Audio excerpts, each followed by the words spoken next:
pembelajaran dalam talian. COVID-19, online learning ni pembelajaran.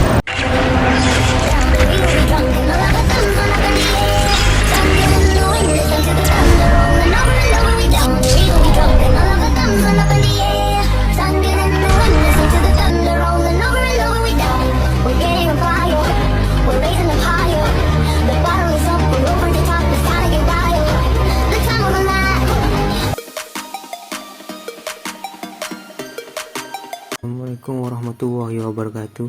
Nama saya Amirul Amirin Muhammad Ali.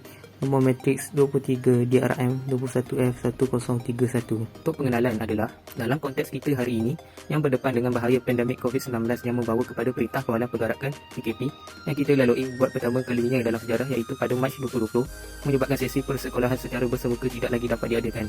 Pilihan yang ada hanyalah sesi pengajaran dan pembelajaran dalam talian. Ternyata COVID-19 yang mencengkam dunia sejak awal tahun 2020 menjadi asbab kepada penggunaan kaedah pengajaran dan pembelajaran dalam talian. Antara isu pendidikan yang hangat diperkatakan ialah masalah tumpuan murid ketika belajar dengan keadaan persekitaran yang bising. Contohnya gangguan daripada adik-beradik, gangguan bunyi daripada kerja-kerja pembinaan dan kenderaan yang lalu lalang. Yang kedua, masalah pelajar lesu ketika online kelas.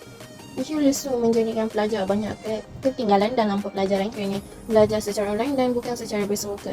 Belajar secara bersemuka membuatkan pelajar bersemangat untuk belajar berbanding dengan belajar secara online. Akhir sekali, masalah berhenti dan pencapaian internet dalam kebanyakan pelajar.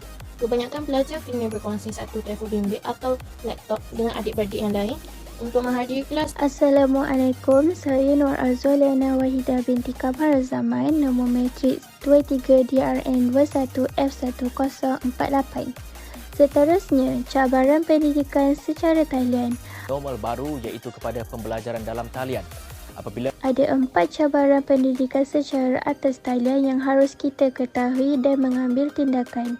Iaitu yang pertama adalah ketiadaan peranti khusus untuk pembelajaran. Ketiadaan peranti khusus sememangnya satu isu yang besar, terutamanya kepada golongan yang kurang berkemampuan.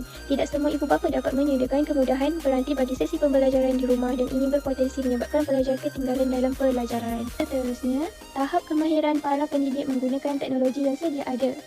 Selain itu, tidak semua warga pendidik di Malaysia mempunyai kepakaran menggunakan teknologi dalam bidang pembelajaran. Seterusnya, pelajar ketika sesi pembelajaran secara atas talian. Sikap pelajar yang kurang berdisiplin seperti bergurau senda dan bermain-main turut merumitkan usaha-usaha pembelajaran.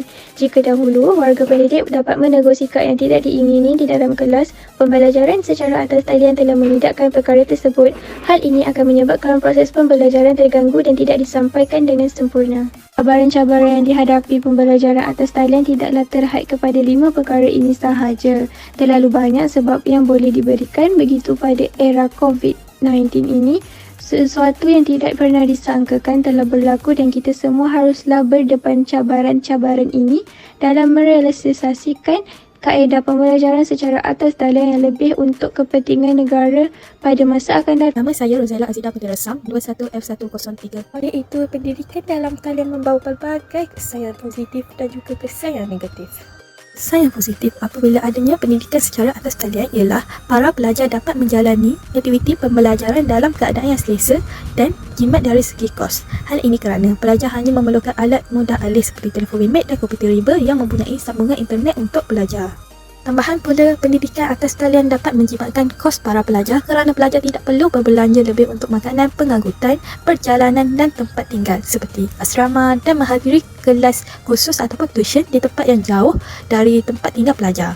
Akhir sekali, kesan positif ialah pelajar boleh mengulang kaji dan membaca balik nota-nota yang disediakan oleh guru semasa kelas online.